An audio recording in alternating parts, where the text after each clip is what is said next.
ఇక తెలంగాణ మంత్రి కేటీఆర్ మాట్లాడుతున్నారు. ఇప్పుడు ఆ లైవ్ చూద్దాం. చాలా విషయాలపైన నేను చర్చ కూడా విస్తృతంగా జరిగింది. అందులో ప్రధానంగా ఈ 2020వ సంవత్సరంలో కరోనా వల్ల ముఖ్యంగా ఆర్థిక వ్యవస్థ అది ప్రభుత్వాలదే కావచ్చు, ప్రజలదే కావచ్చు, ఏ రకంగా తలకిందులైంది, ఏ రకంగా ఇబ్బంది జరిగింది, ఏ రకంగా ముఖ్యంగా ప్రజలు ఇబ్బందులు పడుతూ ఉన్నారు. సరే, ప్రభుత్వ పరంగా చాలా కార్యక్రమాలు చేసినాం. లాక్డౌన్ పీరియడ్లో ముఖ్యంగా ప్రజలకి రేషన్ కానీ అదనంగా 1500 రూపాయల చొప్పున 4 నెలల పాటు ఇవ్వడం, ఫ్రంట్ లైన్ వారియర్స్కి పెద్ద ఎత్తున సపోర్ట్ చేయడం, ఇన్ఫ్యాక్ట్ కార్డు లేని వాళ్ళకు కూడా బియ్యం, మైగ్రెంట్ వర్కర్స్ అనండి, గెస్ట్ వర్కర్స్ అనండి, వారికి కూడా పెద్ద ఎత్తున సాయం చేయడం జరిగింది. మరి ఇప్పుడిప్పుడే పరిస్థితులు కుదుటపడుతున్న పరిస్థితి, కరోనా నియంత్రణలో కూడా తెలంగాణ ప్రభుత్వం చాలా బాగా పనిచేస్తుందంటూ ఈరోజు మేం చెప్పుకోవడం కాదు, స్వయాన మన కేంద్ర మంత్రి హర్షవర్ధన్ గారు కూడా చెప్పిన విషయం మీకు తెలుసు. అయినప్పటికీ ఈ సంవత్సరం చూస్తే మొత్తం కొంత సంక్షుభితంగా, అంటే ప్రజల పరంగా ఆలోచించినప్పుడు, డెఫినెట్గా వారి ఆర్థిక వ్యవస్థ పరంగా ఆలోచించినప్పుడు కొంత ఇబ్బందికరంగా ఉందన్న విషయాన్ని గౌరవ మంత్రివర్యులు చాలామంది, నిన్న ఒకరు కాదు అందరూ కూడా యునానిమస్గా ముఖ్యమంత్రి గారికి చెప్పింది, ప్రజలకు ఇంకా అయినా హెల్ప్ చేస్తే బాగుంటుంది, ఎందుకంటే ఈ సంవత్సరం నిజంగా కూడా అందరి పరిస్థితి బాగాలేదు, కాబట్టి ఇంకా ఏమైనా చేస్తే బాగుంటుంది అని చెప్పి నిన్న వారు మంత్రివర్యులందరూ కూడా ముఖ్యమంత్రి గారికి విజ్ఞప్తి చేయడం జరిగింది. వారు నిన్న చీఫ్ సెక్రటరీ గారికి, మున్సిపల్ శాఖ మంత్రిగా నాకు, ఇంకా మా సహచార మంత్రివర్యులకు ఆదేశం ఇవ్వడం జరిగింది. ఏం చేస్తే బాగుంటుంది, ప్రజలకి ఇంకా ఏ రకంగా రిలీఫ్ ఇవ్వచ్చు అని చెప్పి వారు అడగడం జరిగింది. ముఖ్యమంత్రి గారి ఆదేశం మేరకు చీఫ్ సెక్రటరీ గారు, నేను, మా ప్రిన్సిపల్ సెక్రటరీ మున్సిపల్ అడ్మినిస్ట్రేషన్, మా సహచార మంత్రివర్యులు అందరం కూడా ఇప్పటిదాకా దాదాపు 2 గంటల నుంచి కూర్చొని ఆలోచించి విచారించి ఒక ముఖ్యమైన నిర్ణయాన్ని దీపావళి కానుకగా రాష్ట్ర ముఖ్యమంత్రి గారి కానుకగా ప్రజలకు ఒక ముఖ్యమైన నిర్ణయాన్ని ప్రకటిస్తూ ఉన్నాం. ఈ సంవత్సరం 2020-21వ సంవత్సరానికి గాను మొత్తం రాష్ట్ర వ్యాప్తంగా చూసుకున్నట్టయితే ఇటు హైదరాబాద్లో కానీ రాష్ట్ర వ్యాప్తంగా ఉండే పట్టణాల్లో కానీ ప్రతి సంవత్సరం మేము ఆదాయపు పన్ను, ఇంటి పన్ను, ప్రాపర్టీ ట్యాక్స్, ఆస్తి పన్ను, మన్నించాలి, ఆస్తి పన్ను, ప్రాపర్టీ ట్యాక్స్ ఏదైతే వసూలు చేస్తామో దానిలో ప్రజలకు కొంత రిలీఫ్ ఇవ్వాలని నిర్ణయం తీసుకున్నాం. ముఖ్యంగా జిహెచ్ఎంసీ పరిధిలో 15,000 రూపాయల వరకు ఎవరైతే ఆస్తి పన్ను కట్టిన ఇంటి యజమానులు, ఓన్లీ డొమెస్టిక్ ఉన్నారో వారికి 50% రాయితీనిస్తూ, అదే రకంగా ఇతర పట్టణాల్లో రాష్ట్ర వ్యాప్తంగా ఇంకా 140 పట్టణాలు ఉన్నాయి జిహెచ్ఎంసీ కాకుండా, అక్కడ కూడా 10,000 రూపాయల వరకు రిలీఫ్ ఇస్తూ 50% రిలీఫ్ ఇస్తూ నిర్ణయం తీసుకున్నాం. దీనివల్ల ఒకసారి చూస్తే జిహెచ్ఎంసీలో ఎంతమందికి లాభం జరుగుతుంది అంటే 13,72,000 కుటుంబాలకు దీనివల్ల ప్రయోజనం ఉనగొడుతుంది. 196 కోట్ల 48 లక్షల రూపాయలు ప్రభుత్వం భారాన్ని భరించాల్సి వస్తుంది. 196.48. ఇతర మున్సిపాలిటీస్ తీసుకుంటే 17,68,000 కుటుంబాలకు లాభం జరుగుతుంది. 130 కోట్ల రిలీఫ్ వారికి లభిస్తుంది. మొత్తం చూసినట్టయితే రాష్ట్ర వ్యాప్తంగా 31,40,000 కుటుంబాలకి ఈ ఆస్తి పన్నులో 326 కోట్ల 48 లక్షల రిలీఫ్ ఈ నిర్ణయం వల్ల జరుగుతుంది. దీనివల్ల ఈ దీపావళి రోజు వారి కుటుంబంలో కొంత సంతోషం వారికి ఉంటుందని చెప్పి ఆశిస్తూ, ఒకవేళ ఎవరైనా ఇప్పటికే ఈ సంవత్సరం కట్టి ఉంటే పన్ను, వారికి నెక్స్ట్ ఇయర్లో ఈ 50% ఏదైతే వేవర్ ఇస్తున్నామో దాన్ని నెక్స్ట్ ఇయర్లో అడ్జస్ట్ చేసుకుంటాం. కాబట్టి మళ్ళొకసారి నేను చెప్తాను మీకు, జిహెచ్ఎంసీ పరిధిలో 15,000 రూపాయల వరకు ఇంటి పన్ను కట్టే, ఆస్తి పన్ను కట్టే ఇండ్లు అంటే డొమెస్టిక్ ఏవైతే ఉన్నాయో వారికి 13,72,000 కుటుంబాలకి మొత్తం కలిపితే 196,48,00,000 రూపాయల రిలీఫ్ వారికి లభిస్తుంది. రాష్ట్రంలోని మిగతా 140 మున్సిపాలిటీల్లో 17,68,000 కుటుంబాలకి 10,000 వరకు ఎవరైతే ఇంటి పన్ను కడుతున్నారో వారికి 50% రిలీఫ్ ఇస్తే ఒక 130 కోట్లు, మొత్తం కలిపితే 31,40,000 కుటుంబాలకి మొత్తం 326,48,00,000 రూపాయల ప్రయోజనం ఒనగూరుతుంది. ఇది చాలా పెద్ద నిర్ణయం. లెట్ మీ కంప్లీట్ తర్వాత మీరు క్వశ్చన్స్ అడగవచ్చు, నో ప్రాబ్లం. బట్ ఓవరాల్గా చూసుకున్నప్పుడు ఇన్ని లక్షల కుటుంబాలకు ప్రయోజనం చేకూరుస్తూ రాష్ట్ర ముఖ్యమంత్రి గారు తీసుకున్న నిర్ణయాన్ని మున్సిపల్ మంత్రిగా నేను, మా సహచర మంత్రివర్యులు వారికి హృదయపూర్వకమైన అభినందనలు, ధన్యవాదాలు కూడా ప్రజల పక్షాన తెలియజేస్తా ఉన్నాను. మళ్ళీ నేను చెప్తా ఉన్నాను, ఇదివరకు ఎవరైనా కట్టి ఉంటే ఆల్రెడీ 100% కట్టిన వాళ్ళు ఉంటే వారికి 50% రిలీఫ్ ఇస్తున్నాం కాబట్టి నెక్స్ట్ ఇయర్ ఏదైతే ఇంటి పన్ను ఉంటుందో అందులో అడ్జస్ట్మెంట్ చేసుకోవచ్చు. అక్కడ it will be adjusted there. Now the second thing I wanted to announce. మీకు తెలుసు, మొన్న హైదరాబాద్ కానీ దాని చుట్టుపక్కల ఉన్న ఒక 15 పట్టణాల్లో కుంభవృష్టిగా కురిసిన వాన వల్ల, 100 ఏళ్లలో ఎన్నడూ పడని వాన వల్ల లక్షలాది మంది ప్రజలు ఇబ్బంది పడ్డారు. లక్షలాది మంది ప్రజలు అసౌకర్యానికి గురైనారు. వారి పరిస్థితిని గమనించిన తర్వాత ముఖ్యంగా నేను, మా సహచర మంత్రివర్యులు అందరం కూడా ఫీల్డ్లోనే ఉన్నాం. ఎవరం ఎక్కడా ఇండ్లలో కూర్చోలేదు, ఎవరం ఎక్కడా కూడా దాక్కోలేదు. ప్రజలు కష్టాల్లో ఉన్నప్పుడు వారి మధ్యలో ఉండాలన్న ఉద్దేశంతో అందరం కూడా 100 కాలనీలు అందరం కూడా పర్యటించినాం. మంత్రులు కానీ, ఎమ్మెల్యేలు కానీ, కార్పొరేటర్స్ కానీ 100 కాలనీల్లో స్వయంగా మోకాళ్ళ నీళ్ళలో తిరిగినాం. ఆ సమయంలో కనబడ్డ దృశ్యాలు, ఇళ్లలోకి నీళ్లు వచ్చి 4 ఫీట్ల 5 ఫీట్ల నీళ్ళు వచ్చి మంచాలు తేలాడే పరిస్థితి, ఫ్రిడ్జ్లు రిఫ్రిజిరేటర్లతో సహా అన్నీ పాడైపోయిన పరిస్థితి, ఇవన్నీ కూడా చూసి ముఖ్యంగా నిత్యావసర వస్తువులు కూడా బియ్యం కానీ, పప్పు కానీ, ఉప్పు కానీ మొత్తం కొట్టుకొని పోయిన పరిస్థితి. ఇది చూసి ముఖ్యమంత్రి గారు కూడా మీ ప్రసార మాధ్యమాల్లో చూసి చెలించిపోయి, చరిత్రలో ఎన్నడూ పడనంత అసాధారణ వర్షం పడితే అంతే స్థాయిలో అంతే తీవ్రంగా స్పందించి, మమ్మల్ని ఎవరు అడగలేదు, ప్రతిపక్షాలు డిమాండ్ చేయలేదు, ప్రజలు డిమాండ్ చేయలేదు మమ్మల్ని.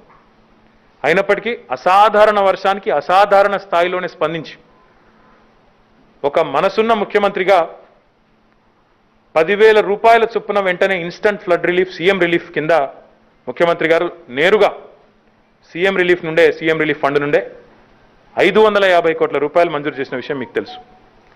అందులో భాగంగా ఈ రోజు వరకు, ఈ నిమిషాన్ని వరకు, టిల్ టుడే 4,75,871 కుటుంబాలకు గాను ఇప్పటికే 475 కోట్ల పైచిలకు రూపాయలను మనం అందరికీ కూడా రిలీఫ్ రూపంలో, సీఎం రిలీఫ్ రూపంలో అందించడం జరిగింది. I congratulate the chief secretary and principal secretary municipal administration. వారు దసరా, దీపావళి పండుగలు ప్రజలు బాగా చేసుకోవాలని ముఖ్యమంత్రి గారు ఏదైతే అన్నారో, పండుగ పూటనన్నా సంతోషంగా ఉండాలి ప్రజలని ఏదైతే ముఖ్యమంత్రి గారు అన్నారో, దసరా ముందైతే ఒకటే రోజు 920 టీమ్స్ పెట్టి ఇటు జిహెచ్ఎంసీలో పక్కన ఉన్న ఒక 15-20 మున్సిపాలిటీలు ఎక్కడైతే వర్షం వల్ల ఇబ్బంది పడ్డ ప్రాంతాలు ఉన్నాయో, పీర్జాదిగూడ కానీ, బోడుప్పల్ కానీ, బొడంగ్పేట్ కానీ, మీర్పేట్ కానీ, ఇట్లా చుట్టుపక్కల ఉన్న మున్సిపాలిటీల్లో కూడా, కొంపల్లి కానీ, హైదరాబాద్ కానీ 920 టీమ్స్ పెట్టి ఏకకాలంలో ఒకటే రోజు 1,00,000 కుటుంబాలకు సాయం అందించిన ఘనత కూడా బహుశా భారతదేశ చరిత్రలో ఏ ప్రభుత్వానికి లేదు. ఇంకోటి, ఆ సమయంలో మీరు గుర్తుపెట్టుకోవాల్సింది, ఒకవైపు వర్షం పడుతుంది, ఇంకో 2-3 డేస్ రెయిన్ ప్రెడిక్షన్ ఉంది. అయినప్పటికీ ఒకవైపు వర్షం ఆగకముందే వరద సాయం ప్రారంభించిన ఘనత కూడా తెలంగాణ ప్రభుత్వానికి, గౌరవ ముఖ్యమంత్రి కేసీఆర్ గారికే దక్కుతుంది.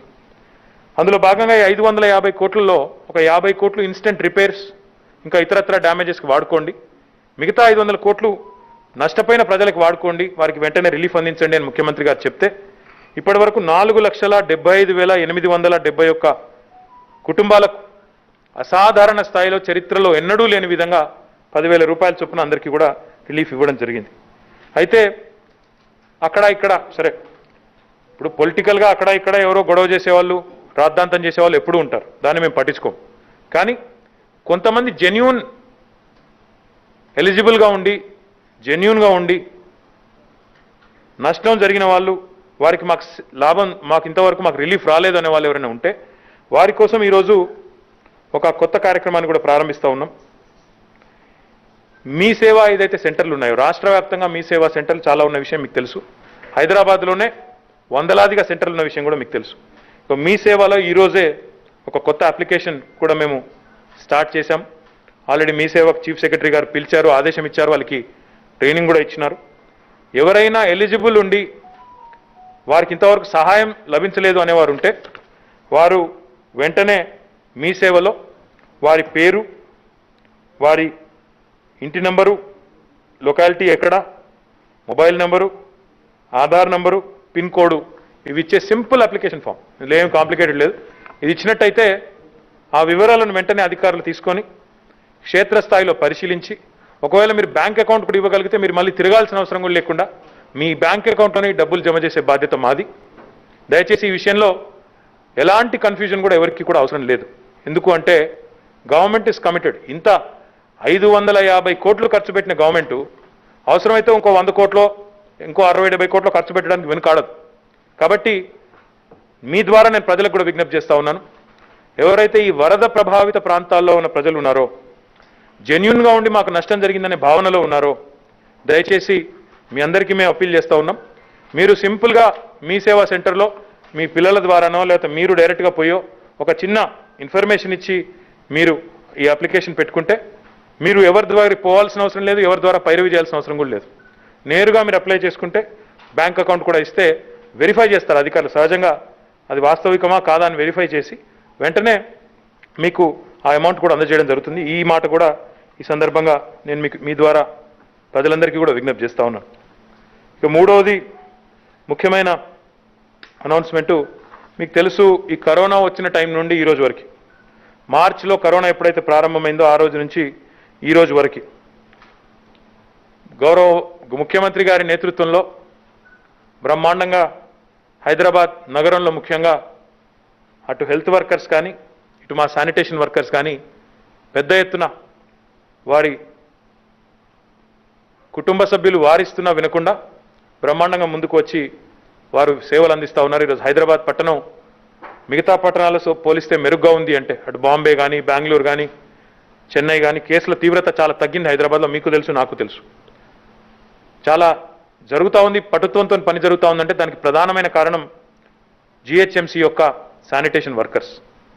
గౌరవ ముఖ్యమంత్రి గారికి శానిటేషన్ వర్కర్స్ పట్ల ప్రత్యేకమైన అభిమానం, ప్రేమ ఉన్న విషయం మీకు తెలుసు. నాకు తెలిసి బహుశా చరిత్రలో ఏ ముఖ్యమంత్రి కూడా చేయని విధంగా తన సీఎం కార్యాలయంలో మీటింగ్ పెట్టి జిహెచ్ఎంసీ వర్కర్స్ అందరితో కూర్చొని గంటల పాటు సంప్రదించి సఫాయ్ అన్నా నీకు సలాం అన్నా అని చెప్పి సల్యూట్ కొట్టి, మీరు చేసే సేవల వల్లనే ఈరోజు హైదరాబాద్ మహానగరం ఒక ఇమేజ్తో, ఒక బ్రాండ్ ఇమేజ్తో చాలా కార్యక్రమాలు చేయగలుగుతున్నది. హైదరాబాద్ కంటూ ఒక ప్రత్యేకత ఉన్నది అంటే మీ వల్లనే అని చెప్పి ఈ ప్రభుత్వం వచ్చిన తర్వాత 2014లో రాష్ట్రం ఏర్పడ్డ తర్వాత అప్పటిదాకా సఫాయి కార్మికుల జీతాలు జిహెచ్ఎంసీలో 8,500 రూపాయలు ఉండేది. దాన్ని ముఖ్యమంత్రి గారు 2015లో ఒకటే స్ట్రోక్తో 8,500 నుంచి 12,500 చేశారు. తర్వాత మరొకసారి 2017లో గౌరవ ముఖ్యమంత్రి గారు స్వయంగా డైరెక్షన్ ఇచ్చినారు. వాళ్ళకి ఎంత చేసినా తక్కువనే, వాళ్ళ కాళ్ళు గడిగి నెత్తిన పోసుకున్నా తక్కువనే మనం వారు చేసే పనికి. ఎందుకంటే 1 కోటి మంది చెత్త ఉత్పత్తి చేస్తుంటే 25,000 మంది కష్టపడుతున్నారు. కాబట్టి వారికి ఎంత చేసినా తక్కువే అని చెప్పి రెండోసారి 2017లో జీతం పెంచి 14,500 చేశారు. ఈరోజు దీపావళి కానుకగా గౌరవ ముఖ్యమంత్రి గారు నగరంలోని శానిటేషన్ వర్కర్స్ ఎవరైతే ఉన్నారో, జిహెచ్ఎంసీ వర్కర్స్ ఎవరైతే ఉన్నారో శానిటేషన్ వర్కర్స్, వారందరికీ కూడా ప్రస్తుతం 14,500 రూపాయలు వస్తున్నాయి. దానికి మరొక 3,000 రూపాయలు జోడిస్తూ 17,500 రూపాయలు వారి జీతాన్ని కూడా పెంచుతూ ఉన్నాం. మరి ఇది కూడా వారి కుటుంబాల్లో సంతోషాన్ని నింపుతుందని, వారికి కూడా ఈ దీపావళి పండుగ సందర్భంగా వారి కుటుంబాలు కూడా ఆనందంగా గడపాలని చెప్పి మనస్ఫూర్తిగా కోరుకుంటూ, సో 3 ముఖ్యమైన విషయాలు. ఒకటి, రాష్ట్రంలోని 31,40,000 కుటుంబాలకు ఆనందాన్ని కలిగిస్తూ 326,48,00,000 రూపాయల ఇంటి పన్ను 50% రిలీఫ్ వల్ల ఈ డబ్బు ప్రభుత్వం మీద అదనంగా పడుతుంది, వారికి రిలీఫ్ వస్తుంది. రెండవది, ఈ ఫ్లడ్ రిలీఫ్ విషయంలో ఎవరికి ఎలాంటి అనుమానాలు లేకుండా పారదర్శకంగా నేరుగా వారి బ్యాంక్ అకౌంట్లో డబ్బులు వేసే విధంగా మీ సేవా సెంటర్ల ద్వారా అప్లై చేసుకోవడం, అవసరమైతే మరో 50-60 కోట్లు 70 కోట్లు లేదా 100 కోట్లు ప్రభుత్వం ఖర్చు పెట్టడానికి సిద్ధంగా ఉందనే విషయం ఎవరు ఆందోళన పడకుండా ఆదుర్దాపడకుండా మీరు ఇళ్లలోంచి బయటికి వెళ్లకుండా ఎలాంటి ప్రెజర్కు లోను కాకుండా చేసుకోవచ్చు అనే విషయం. మూడవది, మన కోసం యుద్ధం చేస్తున్న శానిటేషన్ వర్కర్స్ ఎవరైతే ఉన్నారో వారికి బాసటగా నిలబడుతూ దీపావళి పండుగ కానుకగా ముఖ్యమంత్రి గారి తరఫున రాష్ట్ర ప్రభుత్వం తరఫున మరొక 3,000 రూపాయల జీతాన్ని వారికి పెంచుతూ మరి నిర్ణయం తీసుకున్నారు. వీటన్నింటి పట్ల గౌరవ ముఖ్యమంత్రి గారికి ప్రత్యేకంగా నేను నా తరఫున మా సహచర మంత్రివర్యుల తరఫున హృదయపూర్వకమైన ధన్యవాదాలు తెలియజేస్తూ మీ అందరికీ మళ్ళొక్కసారి దీపావళి శుభాకాంక్షలు. మన ప్రశ్నలు ఉంటే మీరు అడగచ్చు.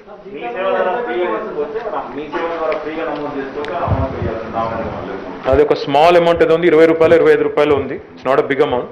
10,000 రూపాయలు వారికి సహాయం వస్తున్నప్పుడు అవసరమైతే అది కూడా వేవ్ చేయడానికి కూడా ప్రభుత్వం సిద్ధంగా ఉంటుంది. Will consider it. భారం అనకూడదండి దాన్ని, మీరు భారం అనడమే తప్పు, ఆ వర్డే తప్పు. వాళ్ళకి ఎంత పెంచినా తక్కువనే నేను చెప్పిన. ఇప్పుడు మళ్ళీ మీరు భారం పడుతుందని అట్లా చెప్పాల్సిన అవసరం లేదు. అట్లా మరి ఇంటి పన్ను మాఫ్ చేస్తే కూడా భారం పడుతుందని కూడా అనొచ్చు. నేనేమంటున్నా అంటే ప్రభుత్వాలు మానవీయ కోణంలో సందర్భాన్ని బట్టి ఔచిత్యాన్ని బట్టి ఆలోచించాలి తప్ప ఈరోజు కరోనా టైంలో మనమే మూతికి బట్టలు కట్టుకొని తిరుగుతున్నాం, బయటకు వెళ్తలేం, భయపడుతున్నాం.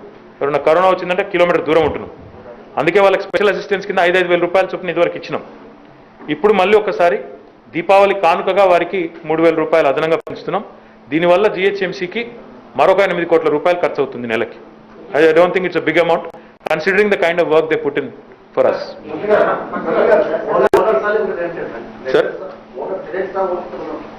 see, government does not get into such issues. You have to realize అది ఓనరు టెనెంట్ అంటే అక్కడ ఎవరు నష్టపోతే వారికి వస్తుంది బ్రదర్. దానిలో స్థానికంగా ఉండే అక్కడ అధికారులు, స్థానికంగా నష్టపోయిన ప్రజలు, వారికి ప్రభుత్వం ఒక రిలీఫ్ ఇచ్చినప్పుడు అది ఓనర్ అయిదా అని పంచాయతీలోకి మనం పోవడం అనేది అది కరెక్ట్ కూడా కాదు. అది డెఫినెట్గా అక్కడ నష్టపోయిన వారికి ఇస్తాం. ఒకరు అడిగితే బెటర్ బ్రదర్, మీరు కొట్లాడుకుంటారు. నేను పట్టణ మంత్రిని బ్రదర్. నేను చాలా స్పష్టంగా చెప్పాను, మీరు కన్ఫ్యూజ్డ్ ఉన్నారేమో. We're not confused. Very very clearly we said residential domestic. GHMC ఎన్నికల నిర్వహణకు ప్రభుత్వం సిద్ధంగా ఉందా? See we have time until February 10th. So మీరు తొందరపడాల్సిన అవసరం మీకు లేదు, మాకు లేదు. Will take an appropriate decision at an appropriate time. When it will happen you will know. మంత్రి గారు, मैं वही तो बोला ना साहब अभी. नहीं, इसीलिए तो बोला ना, अगर जिनको अभी उनको लगता है कि वो जेन्युइन है, एफेक्टेड है, एलिजिबल है, सीधा मी सेवा सेंटर जाए, कुछ और ना करें, एक एप्लीकेशन डाल दें, ऑफिसर आएंगे, वेरीफाई करेंगे, आपका बैंक अकाउंट अगर आप दे देंगे तो बैंक में सीधा पैसा डाल देंगे. इससे ज़्यादा क्या बोलूँ मैं. अब मैं क्या बोल रहा हूँ, लोगों को बहकाना, उकसाना, रोड पे लाना, ये बकवास काम जो है, ये हमारी नीयत नहीं, हमारी नीयत नहीं. इससे पहले इतिहास में किसी ने इतनी बड़ी तादाद में मदद नहीं किया. 10,000 रुपया कभी किसी को इंस्टेंट रिलीफ कभी मिला है? तो इसलिए मैं क्या कह रहा हूं, जब गवर्नमेंट इतनी बड़ी दिल से अगर आगे आके दिलदार सीएम साहब हमारे देने वाले तैयार हैं, तो इसमें छोटे छोटे बात को बना के 5 लाख लोगों को अगर राहत मिल रही है, अगर 5-6 हज़ार लोगों को कहीं नहीं मिलती है, वो लोग रोड पे आ जाते हैं, और अगर हम लोग उसी को मैग्नीफाइंग लेंस में देखते हैं तो अच्छी बात नहीं है. हम कह रहे हैं कि सीधा आए, मी सेवा सेंटर में एक एप्लीकेशन डाल दें, बात खत्म. కరోనా టైంలో ఎక్కువగా నష్టపోయింది నిరుపేదలు. ఇప్పుడు దీనివల్ల వాళ్ళకి సొంత ఇల్లు ఉండే ఛాన్స్ ఉండదు. ఆల్రెడీ ఇచ్చాం కదా బ్రదర్ రిలీఫ్. 1,200 వరకు ఆల్రెడీ రిలీఫ్ ఉంది. మీకు తెలియకపోతే తెలుసుకోండి. వాళ్ళకి ఆల్రెడీ ఇంటి ట్యాక్స్ లాస్ట్ టైమే రద్దు చేసాం. ఇప్పుడు ఏముంది అందులో? There is no question there. Already వాళ్ళకి తీసేసాం కదా స్లాబ్లో. Anyway I don't think there are. మంత్రి గారు, మీకు క్వశ్చన్స్ ఎక్కువ ఉన్నట్లు ఇక కావాలని